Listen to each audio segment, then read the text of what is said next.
Some cities wear their secrets like winter coats. Heavy, necessary, impossible to shed until the season changes. Toronto, 1968. A city caught between what it was and what it would become. The old guard still controlled the neighborhoods. Church bells marked time more reliably than the construction cranes reshaping the skyline.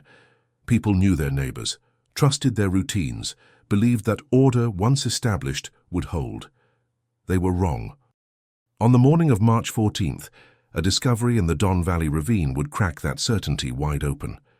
What police found there wasn't just a body, it was a question mark that would haunt the city for decades.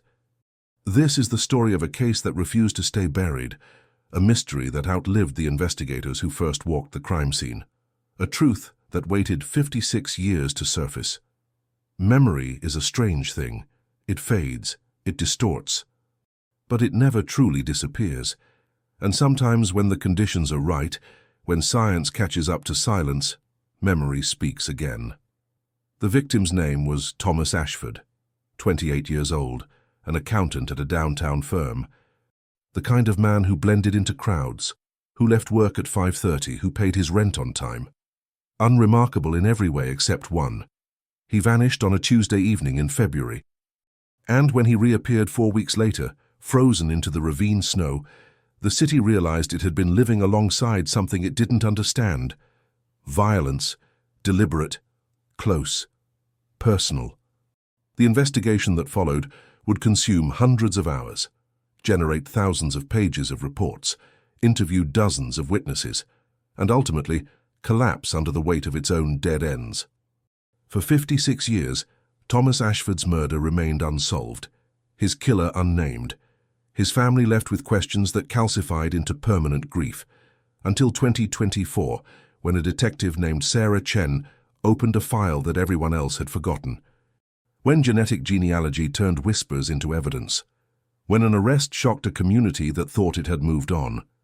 This is that story, not the version the newspapers told, not the sanitized summary in the police press release, but the full account, the one that follows the thread from that frozen ravine to a courtroom where justice finally impossibly arrived. Some cases go cold because the evidence disappears, others because the will to solve them fades. But a very few, go cold because the truth is too close, too uncomfortable, too tangled in the fabric of ordinary life. Thomas Ashford's case was one of those, and understanding why it took 56 years to solve requires going back. Back to the Toronto of 1968, back to the man himself, back to the moment when routine shattered and everything changed. The ravine where they found him runs through the heart of the city, a green scar cutting between neighborhoods. In winter it becomes something else, a place where the urban and the wild collide, where joggers find things they wish they hadn't. That's what happened on March 14th. A man walking his dog. A patch of snow that looked wrong. A closer look. A phone call. And then the machinery of investigation grinding into motion. But before we get to that morning, before we examine what the police found and what they missed, we need to understand who Thomas Ashford was. Because in cold cases, the victim is often the key. Their life, their habits, their connections, the pattern of their days. Memory begins there, in the ordinary, in the routine, in the life that was interrupted. And that's where we'll start. Thomas Ashford arrived in Toronto in the fall of 1965, 25 years old, fresh from Queen's University with an accounting degree and the kind of quiet ambition that doesn't announce itself. He came from Peterborough, a smaller city 2 hours northeast. His father worked at the Quaker Oats plant. His mother taught elementary school. He had one sister, younger by 3 years, who would later describe him as protective but distant. Close in crisis, absent in calm. Toronto in 1965 was a city in transformation. The old WASP establishment still dominated, but cracks were showing. Immigration was changing neighborhoods. The counterculture was seeping in from the south. The city was growing faster than its infrastructure could handle. Thomas rented a one-bedroom apartment on Jarvis Street, third floor of a brick building that had seen better decades. The landlord was a Polish immigrant who collected rent in person every first of the month. The other tenants were a mix, young professionals, older singles, people passing through. He worked at Henderson and Associates, a mid-sized accounting firm on Bay Street. The office occupied the 7th floor of a building that smelled like cigarettes and floor wax. His desk faced a window that looked out onto other windows. His job was numbers, ledgers, tax returns, the kind of work that requires precision but not creativity. His colleagues would later describe him as competent, punctual, polite, but not warm. He ate lunch alone, usually a sandwich from the deli on the corner. He didn't join the Friday drinks at the pub. He didn't share much about his personal life, but he wasn't a hermit. He had routines, patterns, a life that, while solitary, had structure. Every Tuesday and Thursday evening, he attended a chess club at the public library on College Street. He was a decent player. Not brilliant, but methodical. He preferred defensive strategies. Games that unfolded slowly. On Saturdays, he did laundry at the Coin-Op 2 blocks from his apartment, then groceries at the Dominion on Yonge Street, then home. Sometimes he'd walk through Riverdale Park if the weather was decent. Watch the families, the dogs, the ordinary chaos of weekend life. Sundays he called his mother, 10 minutes, never longer. She would ask about work, about whether he was eating properly, about whether he'd met anyone. He would deflect. Change the subject. Promised to visit soon. He dated occasionally. Nothing serious. A woman from the office for a few months in 1966. A neighbor briefly in 1967. Relationships that ended quietly, without drama. He wasn't cold, people said. Just contained, like he was saving something for later. Toronto winters were brutal in the 60s, before climate change softened them. The cold came in November and didn't leave until April. Snow piled on sidewalks. Wind cut through wool coats. The city became a study in grey. Thomas adapted. He bought a better coat, lined boots. He learned which streetcar routes ran most reliably, which shortcuts through buildings saved time. He became, in the way of transplants, a Torontonian. His apartment was sparse. A bed, a table, 2 chairs, a radio, books on the shelf, mostly non-fiction, history, biography, nothing that revealed much about his inner life. The landlord would later tell police it looked like a place someone was planning to leave, but there was no evidence he was planning anything. No job applications elsewhere, no travel brochures, no signs of restlessness. If Thomas Ashford was unhappy, he kept it to himself. February 1968 was particularly cold. The temperature stayed below freezing for weeks. Snow fell, melted slightly, then froze into treacherous ice. The city moved carefully. Everyone did. On Tuesday, February 13th, Thomas followed his usual routine, work until 5:30, the streetcar home, a quick dinner, probably canned soup and bread, then out again at 7 for chess club. He arrived at the library at 7:15. Played 2 games, lost one, won one. Stayed until 9, which was typical. Several people saw him there, remembered him. Nothing seemed off. He left the library at 9:05. The temperature was -12 Celsius, clear sky. The kind of cold that makes your lungs ache. He was wearing his grey wool overcoat, black scarf, leather gloves. He carried his briefcase, which was odd for chess night, but not alarming. Maybe he'd come straight from work without going home first. He walked north on College Street. Several witnesses would later confirm seeing him, a man matching his description, moving at a normal pace, alone. At the corner of College and Bathurst, he stopped, seemed to be waiting. One witness, a woman walking her dog, remembered this because he looked at his watch twice, like he was meeting someone. Then a car pulled up, dark-coloured, make and model unclear in the streetlight. Thomas approached the passenger side, leaned down to the window, appeared to have a brief conversation. Then he got in. The car drove away, heading west. The woman with the dog didn't think much of it. A man getting a ride. Nothing unusual. She continued her walk. That was the last confirmed sighting of Thomas Ashford alive.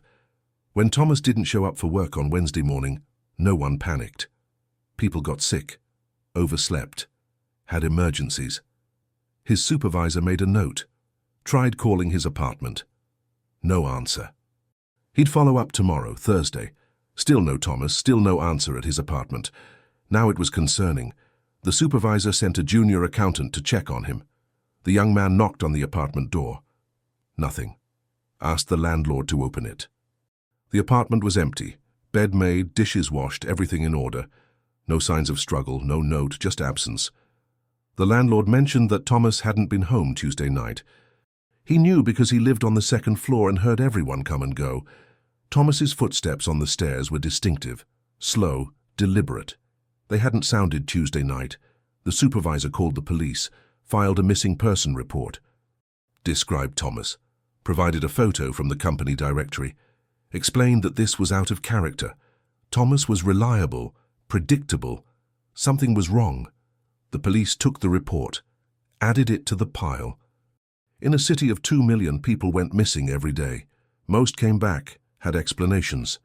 The ones who didn't usually had reasons. Debt, affairs, secrets. They'd look into it. But it wasn't urgent. Not yet. Thomas's mother called the office on Friday. She'd tried reaching him all week. He always answered on Sunday, but she had a feeling. Mother's intuition. Something was wrong. The supervisor had to tell her. Her son was missing. Since Tuesday night. The police were investigating. She should stay calm. He'd probably turn up. She didn't stay calm. She took the train to Toronto that afternoon, went to the police station, demanded they do more. Her son wouldn't just disappear. He was responsible. Careful. Something had happened to him. The detective assigned to the case was named Robert Morrison, 42 years old, 20 years on the force. He'd seen his share of missing persons. Most resolved themselves. But something about this one bothered him. The apartment was too neat, the routine too established, the lack of explanation too complete. People who planned to disappear left traces, withdrew money, packed bags, said goodbye in small ways. Thomas had done none of that. His bank account was untouched, his belongings undisturbed, his life interrupted mid-sentence. Morrison started interviewing people, colleagues, chess club members, neighbors. Everyone said the same thing. Thomas was quiet, kept to himself. No enemies, no drama, no obvious problems. But Morrison kept digging, because in his experience, everyone had something, some complication, some hidden layer. The trick was finding it. He learned about the previous relationships, brief, ended amicably. He tracked down the women. Both had moved on. Neither had seen Thomas in months. No lingering resentment, no motive. He checked financial records, no unusual transactions, no debts. No gambling. Thomas lived within his means. Saved a little each month, nothing suspicious. He interviewed the chess club members more thoroughly. Had Thomas seemed upset, distracted, different in any way that last Tuesday? No, he'd been himself. Focused on the game, polite, normal. Morrison obtained the library's sign-in sheet, confirmed Thomas had been there, left at 9:05. Then he canvassed the route home, knocked on doors, asked if anyone had seen anything Tuesday night. That's when he found the woman with the dog. She remembered the man at the corner, waiting, getting into a car. She couldn't describe the driver, hadn't seen clearly, but she was certain about the time, 9:15, and the direction. Weston College. This changed things. Thomas hadn't walked home. He'd gotten into a car. Voluntarily, it seemed, with someone he knew, or at least someone he was willing to trust. Morrison expanded the investigation, put out a bulletin, asked other divisions if they'd seen anything. A body, an accident, anything involving a man matching Thomas's description. Nothing came back. It was like he'd evaporated, gotten into that car and driven out of existence. The days became weeks. Thomas's mother stayed in Toronto, checked into a cheap hotel, spent her days at the police station, asking for updates, pleading for more resources. Her son was out there, somewhere. Someone knew something. Morrison felt the case slipping away. The trail was already cold. No physical evidence, no clear motive, no suspects. Just a man who got into a car and vanished. He kept working it. But other cases demanded attention. Crimes with witnesses, evidence, solvable problems. The missing accountant became one file among many. Then March arrived. The snow started to melt, and the city began revealing what winter had hidden. March 14th, 1968, 7:30 in the morning. A man named Gerald Pritchard was walking his German Shepherd through the Don Valley ravine. The dog, Max, pulled toward a section of melting snow near the trail. Gerald tried to redirect him. Max wouldn't budge, started digging, whining. That's when Gerald saw it, something dark against the white. Fabric, then a hand. He ran to the nearest house, called police. Within 30 minutes, the ravine was swarming with officers, photographers, the coroner. Detective Morrison, who'd been following the missing person case, arrived within the hour. The body was partially frozen, face down, covered by snow that had accumulated over weeks. The grey wool overcoat was still recognizable. The briefcase lay a few feet away. It was Thomas Ashford, no question. The identification in his wallet confirmed it. His mother's phone number on a card in his pocket sealed it. The coroner's preliminary assessment was grim. Blunt force trauma to the back of the head. Severe. Multiple impacts. This wasn't an accident. This was murder. The location was significant. The ravine was accessible from several points. Parking areas. Trail entrances. Someone had brought Thomas here, either driven him directly or forced him to walk, then killed him, left him for winter to hide. Morrison coordinated the scene investigation. Every inch was photographed. The snow around the body was carefully examined. They found tire tracks, but weeks of weather had degraded them. Useless for identification. The briefcase contained work documents, nothing personal, no clues. His wallet held $23. Credit cards untouched. This wasn't robbery. The autopsy revealed more. Time of death estimated between February 13th and 15th. Given the witness statement about the car, likely the night of the 13th. Cause of death, massive head trauma. Weapon, something heavy, blunt, possibly metal. No defensive wounds, suggesting surprise or restraint. Toxicology came back clean. No drugs, no alcohol. Thomas had been sober when he died. Morrison built a timeline. Thomas left the library at 9:05, got into a car at 9:15. Sometime in the next few hours, he was driven to the ravine and killed. His body was left there, hidden by falling snow. The question was, why, and by whom? Morrison revisited every interview, looked for connections to the ravine. Did Thomas know anyone who lived nearby? Worked nearby? Had any reason to be there? Nothing emerged. The ravine wasn't part of his routine. He had no known associates in that area. It seemed random. But Morrison didn't believe in random. Someone had chosen that location. For a reason. He focused on the car, dark-colored. That was all they had. He checked registrations. Looked for dark vehicles owned by people connected to Thomas. Colleagues, chess club members, former girlfriends, neighbors. Dozens of possibilities. No way to narrow them down. No forensic evidence linking any specific vehicle to the crime scene. He investigated Thomas's work more deeply. Were there financial irregularities? Had he discovered something? Made someone nervous? The firm's records were examined. Nothing. Thomas's work was clean, unremarkable. No scandals. No secrets. The chess club was scrutinized. Had there been conflicts, rivalries, gambling? No. It was exactly what it appeared to be. Hobbyists playing a game. No money involved. No tensions. Morrison interviewed Thomas's family again. His mother, his sister, his father. Was there anything in his past? Old grudges? Problems from Peterborough? They insisted no. Thomas had been quiet his whole life. No enemies. No drama. Weeks passed. The investigation generated hundreds of pages of reports. Dozens of interviews, multiple theories, but no breakthrough, no suspect, no motive that made sense. The media covered the case. Accountant found dead in ravine. Police seek information in Ashford murder. The stories ran for a few days, then faded. Other news took over. The city moved on. Morrison didn't. He kept working the case, followed every lead, no matter how thin, checked alibis, re-interviewed witnesses, looked for patterns, anything. But the evidence wasn't there. Or rather, it was there but invisible, hidden in plain sight, waiting for technology that didn't exist yet. By summer, the case had stalled. Morrison had exhausted every avenue.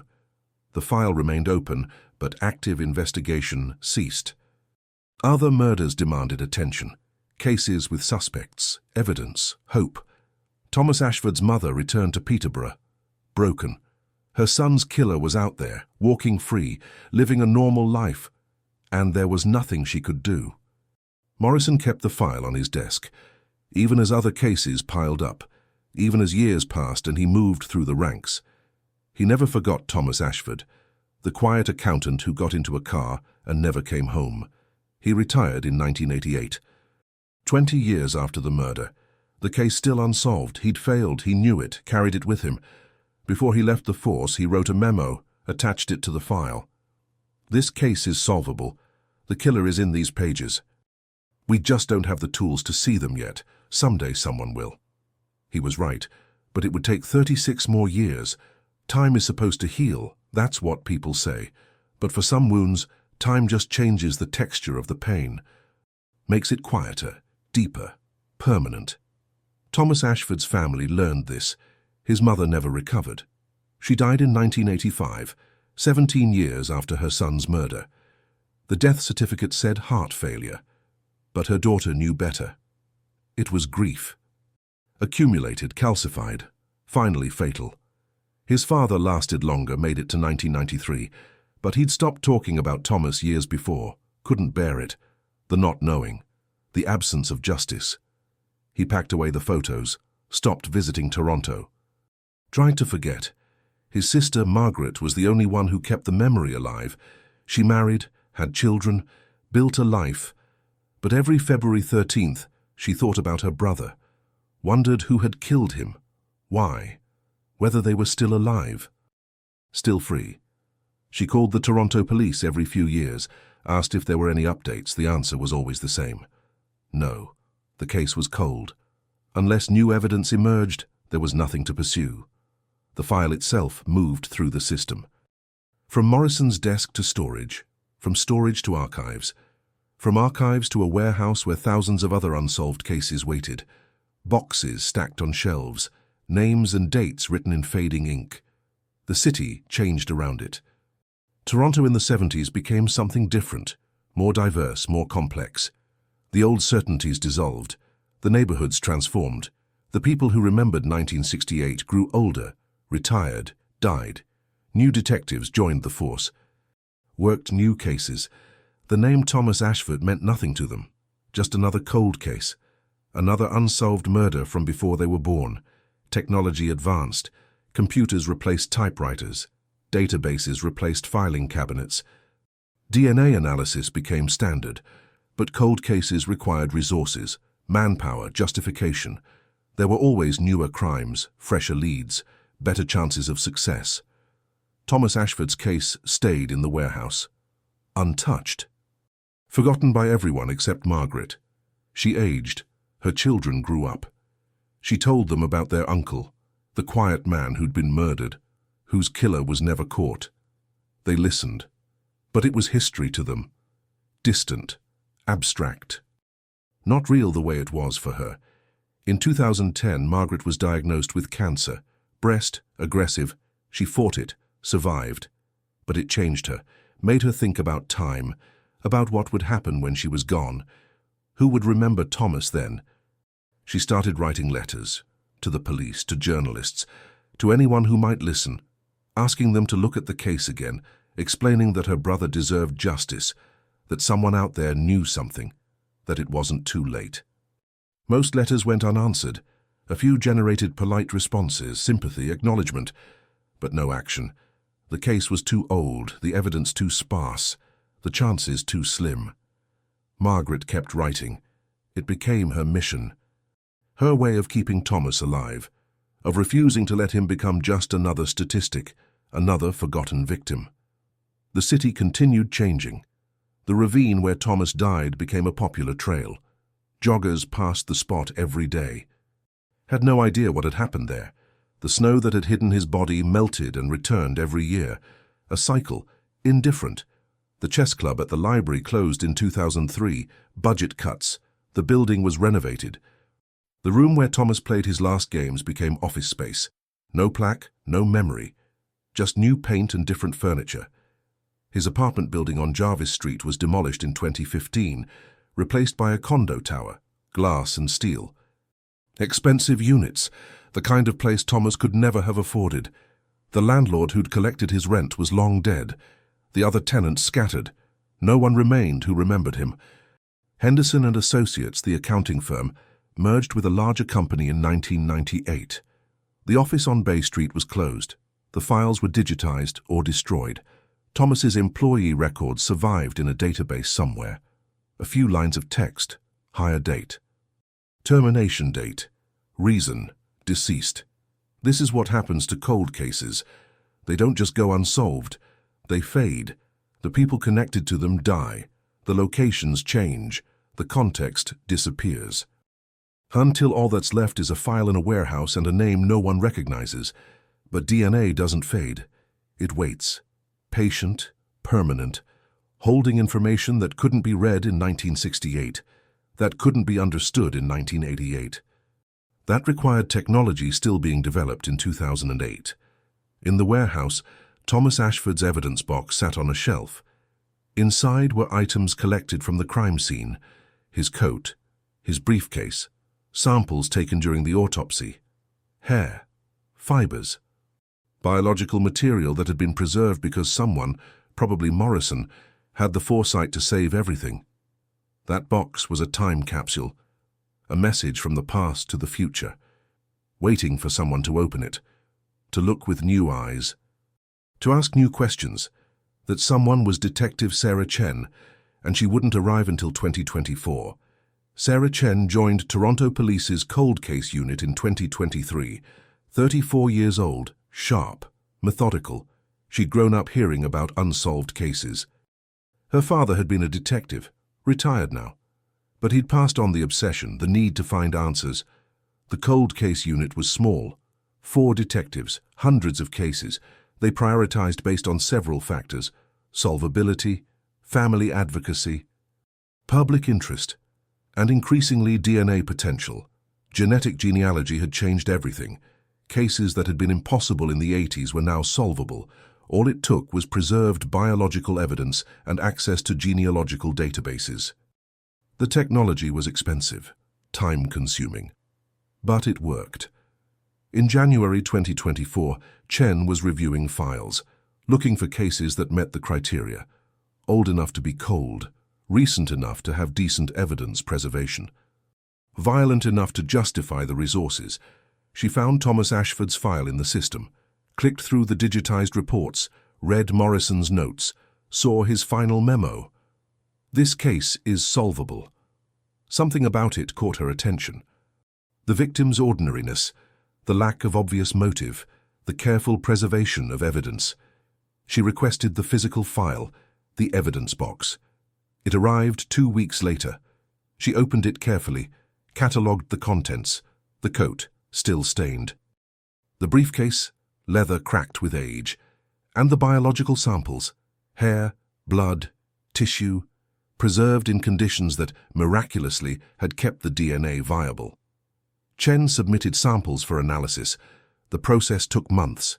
Extract DNA, build a profile, upload to genealogical databases, wait for matches. In April, results came back.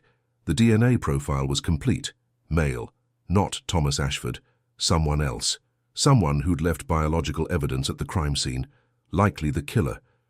The profile was uploaded to GEDmatch and Family Tree DNA, public databases where people voluntarily shared their genetic information to find relatives. The system searched for matches, partial, distant, anything that could build a family tree. 3 weeks later, hits came back. Third cousins, fourth cousins, people who shared ancestors with the unknown subject. Chen began building the tree, working backward, finding common ancestors, then forward, tracing descendants. Narrowing possibilities. It was painstaking work. Genealogical records, census data, birth certificates, death records, marriage licenses, each document a piece of the puzzle, each generation bringing her closer. By June, she had a cluster. A family group that fit the genetic profile, the Hendersons, a Toronto family. Present in the city since the 1940s, multiple branches, dozens of potential matches. Chen started eliminating age, gender, location in 1968. Who would have been old enough? Male, living in Toronto, with access to a car. The list narrowed, 5 names, then 3, then 1. David Henderson, born 1940, 28 years old in 1968, lived in Toronto, worked as a sales manager. Owned a dark blue Ford Galaxy, never married, no children, died in 2019. Chen pulled his records. Driver's license photo from 1968, a thin face, dark hair, serious expression. She compared it to witness descriptions. Possible, not definitive. But possible. She dug deeper. Where had Henderson lived in 1968? An apartment on Spadina Avenue. 3 blocks from the library where Thomas played chess. 3 blocks from the corner where he got into a car. Chen felt the pieces clicking. She obtained Henderson's employment records. He'd worked for a pharmaceutical company. Sales territory included downtown Toronto. He would have known the area, the ravine, the access points. She checked for any connection to Thomas Ashford. Did they know each other? Work together? Attend the same places? Nothing obvious emerged, but absence of evidence wasn't evidence of absence. Chen requested a court order, exhumed Henderson's body, took a direct DNA sample, compared it to the crime scene evidence. The results came back in August. Match definitive. David Henderson's DNA was at the Thomas Ashford crime scene, on the victim's coat, mixed with blood. No question. But Henderson was dead. Had been for 5 years. There would be no arrest, no trial, no confession, just confirmation. The killer had been identified. 56 years later. Chen wasn't satisfied. She wanted to understand why. What connected these 2 men? What had happened that night? She interviewed Henderson's surviving relatives, a nephew, 2 cousins. They described him as private, difficult. He'd struggled with mental health issues, depression, paranoia. Had been hospitalized briefly in the 70s. One cousin remembered something. David had been different after 1968, withdrawn, anxious. He'd stopped socializing, started drinking. It was like something had broken in him. Chen found Henderson's medical records, psychiatric evaluations from 1972. He'd sought help, talked about guilt, about something he'd done, something he couldn't take back. The doctors had noted possible delusional thinking, prescribed medication. He'd stopped attending sessions after 6 months. The picture was forming. David Henderson had killed Thomas Ashford, likely impulsively, possibly during a mental health crisis, then spent the rest of his life carrying that guilt. It had destroyed him slowly. Isolation, addiction, psychological deterioration. But why Thomas? What had triggered it? Chen might never know. The only 2 people who could answer were both dead. She prepared her report, presented it to her superiors. Recommended the case be closed, cleared by genetic genealogy, suspect deceased. In September 2024, Toronto police held a press conference, announced that the 1968 murder of Thomas Ashford had been solved, the killer identified as David Henderson. Deceased. No charges would be filed, but the family could have closure. Margaret Ashford, now 78 years old, attended. She'd waited 56 years for this moment, to know who had killed her brother, why he'd died. She listened to the details, saw Henderson's photo, felt something shift inside her. Not relief exactly, not satisfaction, but completion. The question that had haunted her entire adult life finally had an answer. Her brother's death hadn't been random, hadn't been forgotten. Justice, even delayed, even incomplete, had arrived. The media covered the story. 56-year-old cold case solved through DNA. Genetic genealogy identifies 1968 killer. The coverage lasted a few days, then faded. The city moved on. Again. But for Margaret, it was enough. She could finally let go. Could remember Thomas without the weight of unanswered questions. could tell her children that their uncle's story had an ending. Memory had spoken, after decades of silence, through science, through persistence, through one detective who'd refused to let an old case stay buried. The press conference ended at 11:30. Margaret Ashford stood on the steps of Toronto Police Headquarters, surrounded by reporters asking how she felt. What it meant to finally have answers after 56 years. She didn't know how to respond. The words felt inadequate: relief, grief, anger, gratitude, all of it mixed together into something she couldn't name. A journalist asked if she felt justice had been served. Margaret paused, considered the question. David Henderson was dead, had been for 5 years. There would be no trial, no punishment, no accountability in any traditional sense. But her brother's name was cleared, the mystery solved, the silence broken. Was that justice, perhaps? A different kind. Incomplete, but real. She answered carefully, said she was grateful to Detective Chen, to the technology that made this possible, to everyone who'd refused to let Thomas become just another forgotten victim. She said her family could finally grieve properly, could remember Thomas without the shadow of unanswered questions. Then she left, went back to her hotel, sat in the quiet room and cried, not from sadness exactly, from release, from the ending of something that had defined her entire adult life. Detective Sarah Chen watched the coverage from her desk. She'd done dozens of interviews that morning.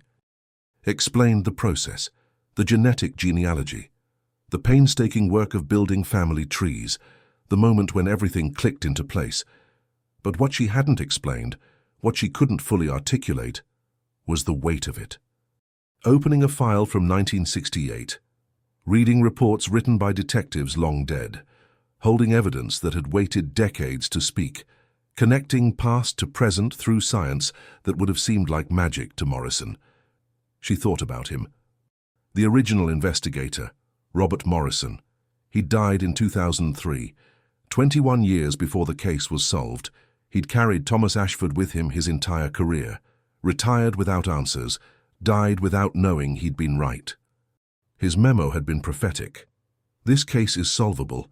The killer is in these pages. We just don't have the tools to see them yet. Chen had found those tools, had seen what Morrison couldn't, but she'd built on his foundation, his interviews, his documentation, his refusal to let the case disappear completely. That was the nature of cold case work, collaboration across time, one generation preserving evidence, another developing technology, a third applying it, each playing their part in a process that could take decades. Chen returned to the evidence box. She'd need to close it officially, document everything, return the items to storage, or more likely to the family. Margaret had requested her brother's briefcase, the one he'd been carrying that last night. Chen understood. Physical objects carried memory differently than words. That briefcase had been with Thomas, had witnessed what happened. Returning it was returning a piece of him.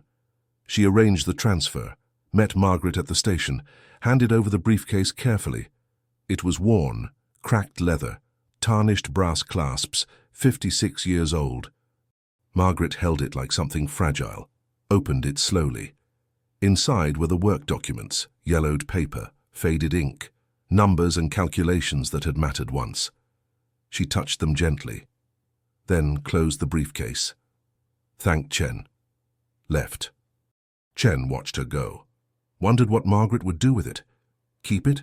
Give it to her children? She hoped it brought some comfort, some tangible connection to the brother she'd lost. The case file was officially closed on September 30th, 2024. Status cleared by genetic genealogy. Suspect identified as David Henderson. Deceased 2019. No charges filed. Family notified. But closing the file didn't answer all the questions. The biggest one remained. Why? What had happened between Thomas Ashford and David Henderson that February night? Chen had spent months trying to understand.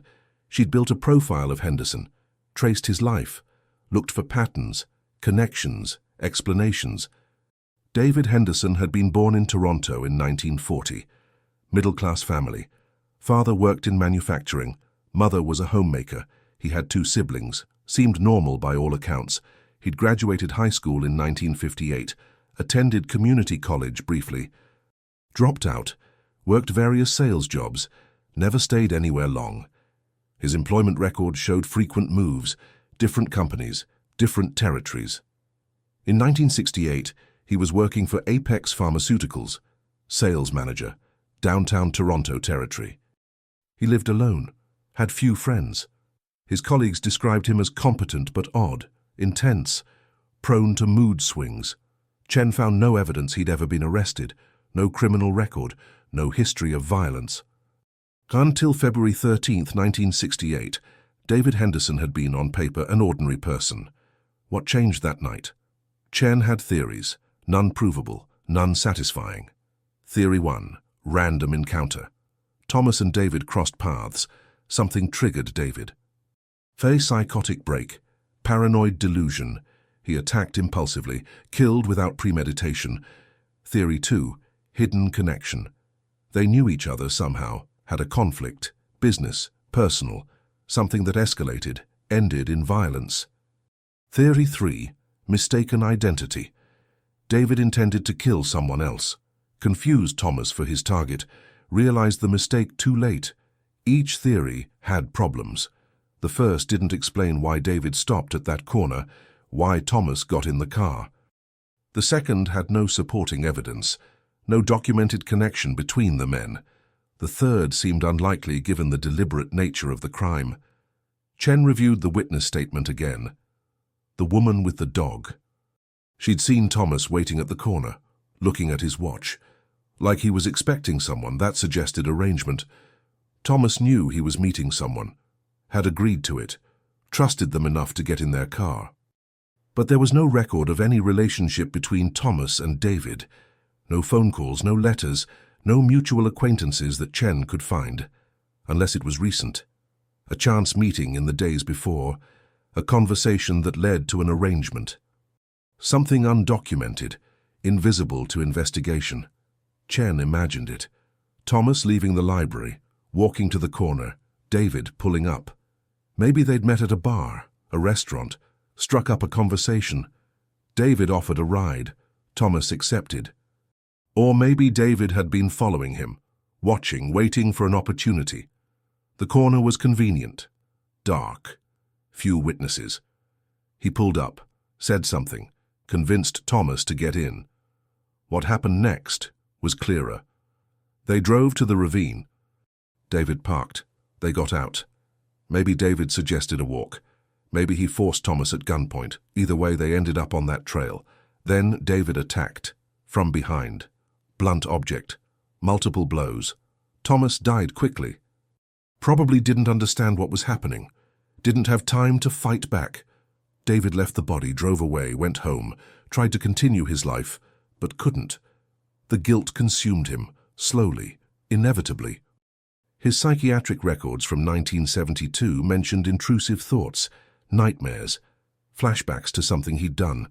The doctors hadn't understood, thought it was delusional, prescribed medication, but it wasn't delusion. It was memory. David Henderson had killed someone, knew it, carried it, and it destroyed him piece by piece. He'd isolated himself, lost jobs, developed drinking problems. His family noticed but didn't know why. He wouldn't explain, couldn't. The secret was too big, too terrible. He died alone in 2019 heart attack. His nephew found him 3 days later. The apartment was sparse, few possessions, no photos, no personal items, like he'd been trying to erase himself. Chen wondered if that was intentional, if David had spent 51 years trying to disappear, to become no one, to escape what he'd done. It hadn't worked. DNA doesn't forget, evidence doesn't forgive, time doesn't erase. Eventually, inevitably, the truth emerges. Margaret Ashford returned to Peterborough after the press conference.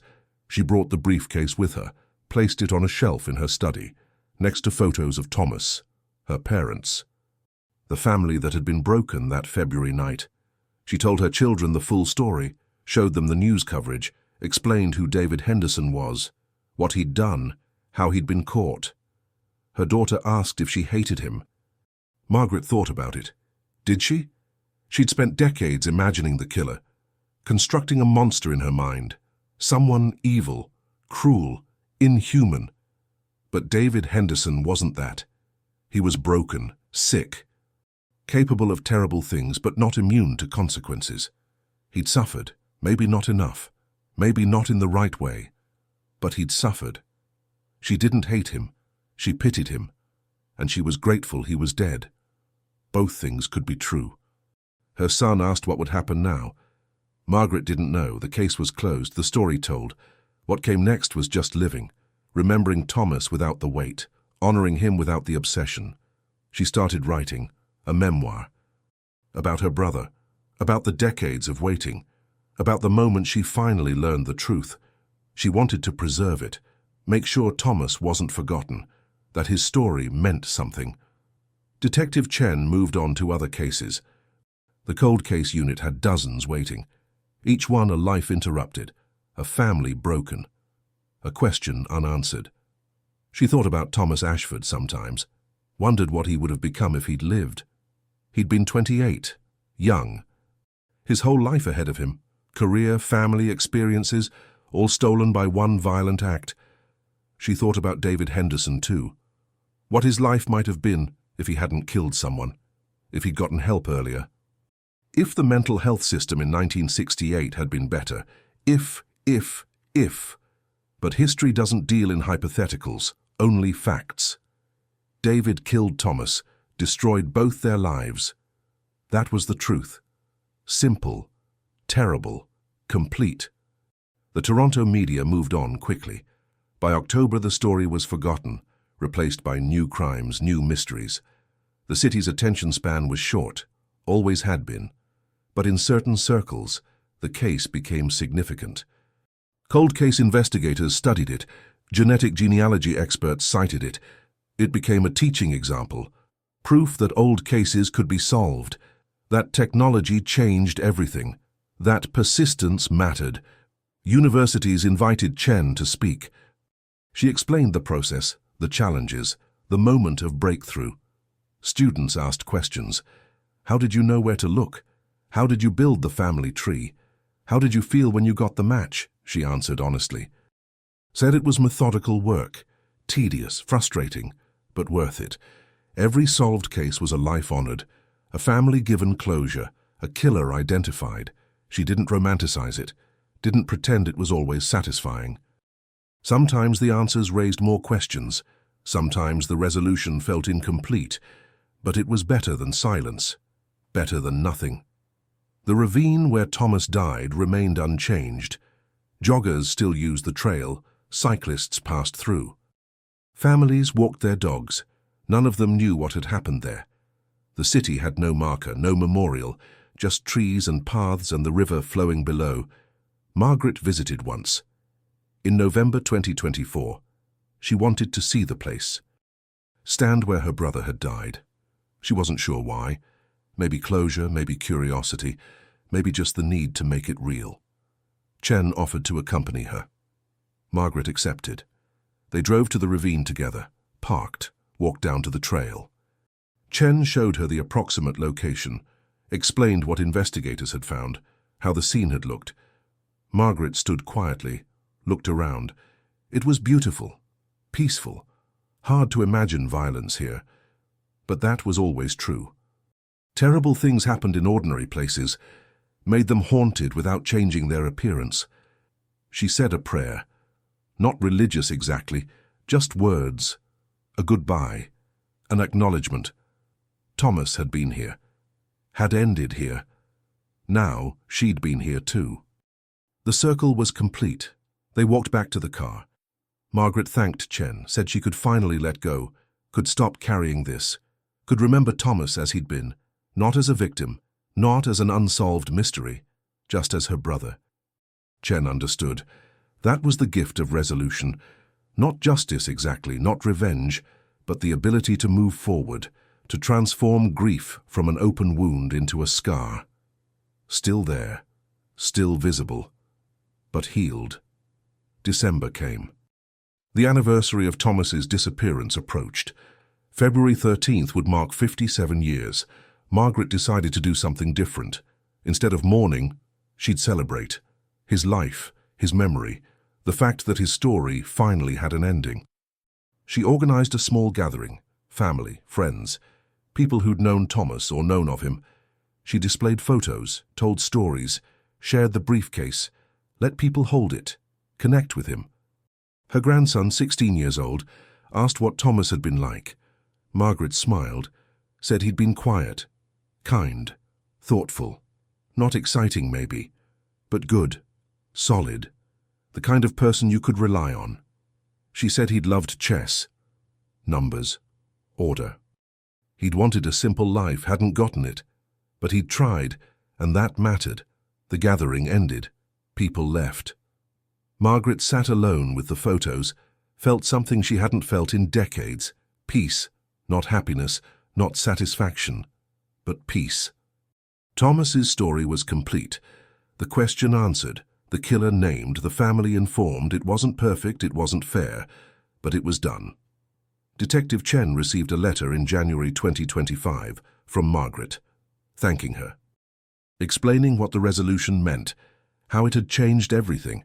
She included a photo, Thomas, young, smiling, before everything happened. Chen put it on her desk, next to other photos from other cases, reminders of why she did this work. Why it mattered. These weren't just files, they were people, lives, stories that deserved endings.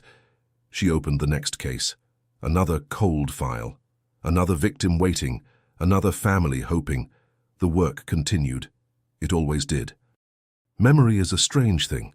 It fades, it distorts, but it never truly disappears. And sometimes when the conditions are right, when science catches up to silence, memory speaks again. Thomas Ashford's memory spoke, after 56 years, through DNA. Through persistence, through one detective who refused to let an old case stay buried. His killer was named, his family given closure, his story told. Not the ending anyone wanted, but an ending nonetheless. And in a city that forgets quickly, that moves on without looking back, that builds over its past without marking what was lost, that meant something. It meant Thomas Ashford wasn't forgotten, wasn't just another statistic, wasn't erased by time. He was remembered, his death acknowledged, his life honored, and sometimes in a world of incomplete justice and unanswered questions, that's enough. The file sits in the archives now, marked closed, status resolved, but the story continues. In Margaret's memoir, in Chen's lectures, in the minds of everyone who heard about the case and understood what it represented. Hope. That old crimes can be solved, that families can find closure, that truth, however delayed, eventually emerges.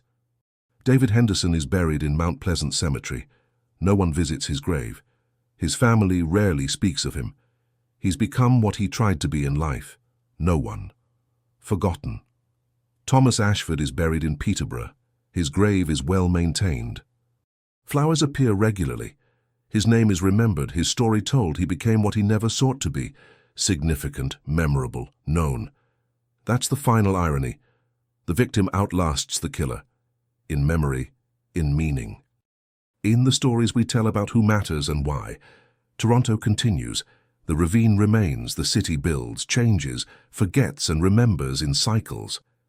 But somewhere in the archives, in the databases, in the genetic records that never fade, Thomas Ashford's case stands as proof. Proof that silence can be broken. That time doesn't erase everything. That justice, even incomplete, even delayed, can arrive. And for Margaret Ashford, now 79 years old, living her final years in peace, that's enough. She closes her eyes at night without the weight, wakes without the question, lives without the shadow. Her brother's story is complete, the mystery solved, the truth revealed, memory has spoken, and finally, mercifully, it can rest.